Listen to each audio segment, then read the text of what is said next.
And for context, we're joined by an African Affairs Analyst, Kop'ep Dabugat. He joins us from Jos, Plateau State, Nigeria. Good evening, glad to have you join me on the news.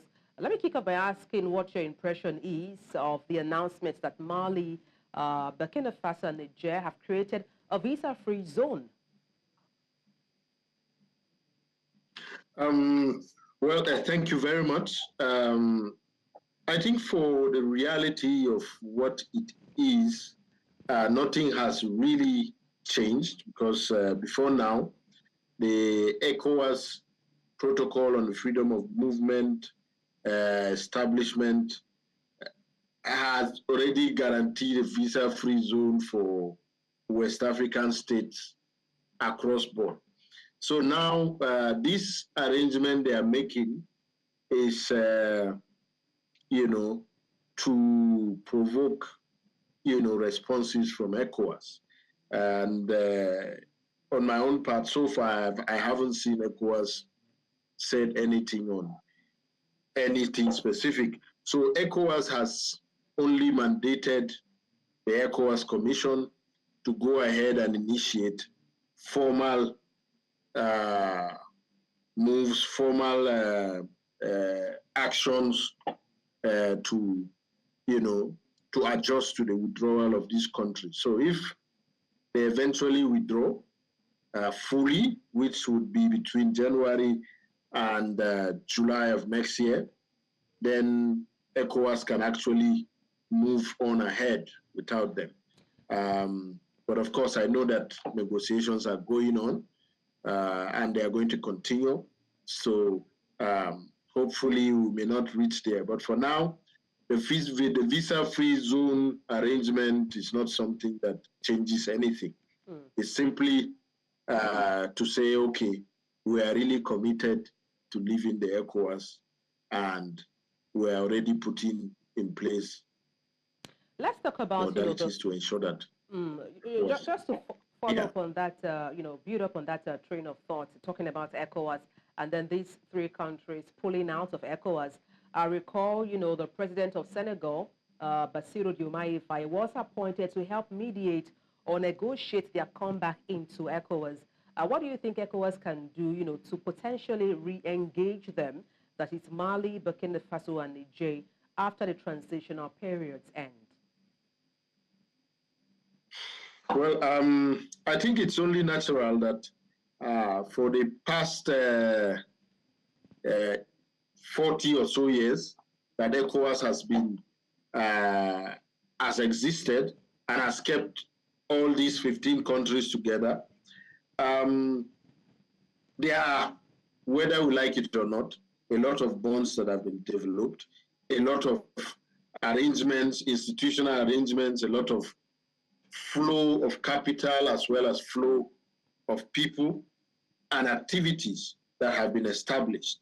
So these are links that would take some time to clear, but beyond, let's say, July of next year, if these countries eventually exit the ECOWAS fully, then I think the arrangements that were in place before then would form a basis for a sort of partnership between ECOWAS and the Confederation of Sahelian States, which would guarantee some level of amiable understandings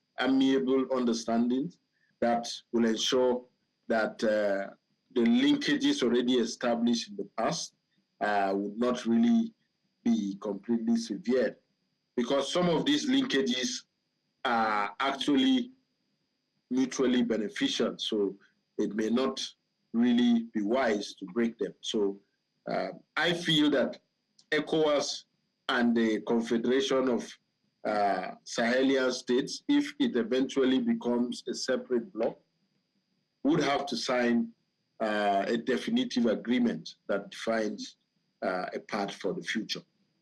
It's interesting you touched on benefits. Now let's talk about the merits, of these three countries pulling out of ECOWAS. What do you think could be the economic or even potential disadvantages for these three countries, and also for the bloc, that's ECOWAS, considering the current instability in the Sahel region? I have always said this, and I think some time back, even on this News Central, I have said this, that the benefits for these countries staying in ECOWAS far outweighs the benefits for them to leave. Because economically, it is not really looking like a wise decision, given that they have just barely about 7% of the economic power of the, about 7% of the population, total population of the ECOWAS region, as well as perhaps about 21% of the economic power combined of the ECOWAS region. So taking 20% out of 80, would really take a lot to have that 20 stand on its own. But the argument that these countries are pushing is the argument for their own resources, of controlling their resources and utilizing those to develop themselves. Don't forget, Niger has a huge deposit of uranium.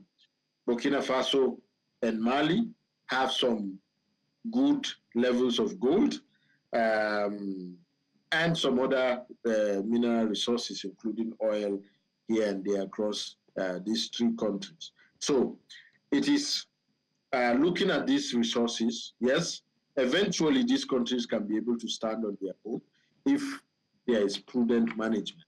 But don't forget, we are facing countries that are under military rule. And military rule is an uncertain system of governance. The next day, we can see another coup happen in any of these countries, and all these plans would go, into the drain. So for me, I think we are facing an uncertain time. We will not definitely be sure that these countries will definitely sustain beyond this period. But for now, I think ECOWAS is doing the right thing by continuing to push forward the negotiations, the discussions, even in the light of the fact that the same countries are saying that their exit is irreversible, and even in the light that they have confirmed that they are going to exit. So even beyond that time, ECOWAS has committed to continue to engage. And I think that's the spirit that ECOWAS should imbibe in this. Fingers crossed, we'll see how things take shape regarding these three African countries willing to pull out of the ECOWAS bloc. Thank you so much for your time on the news. Kop'ep Dabugat, African Affairs Analyst, many thanks indeed for your time on the news. Thank you as well. Thank you for having me.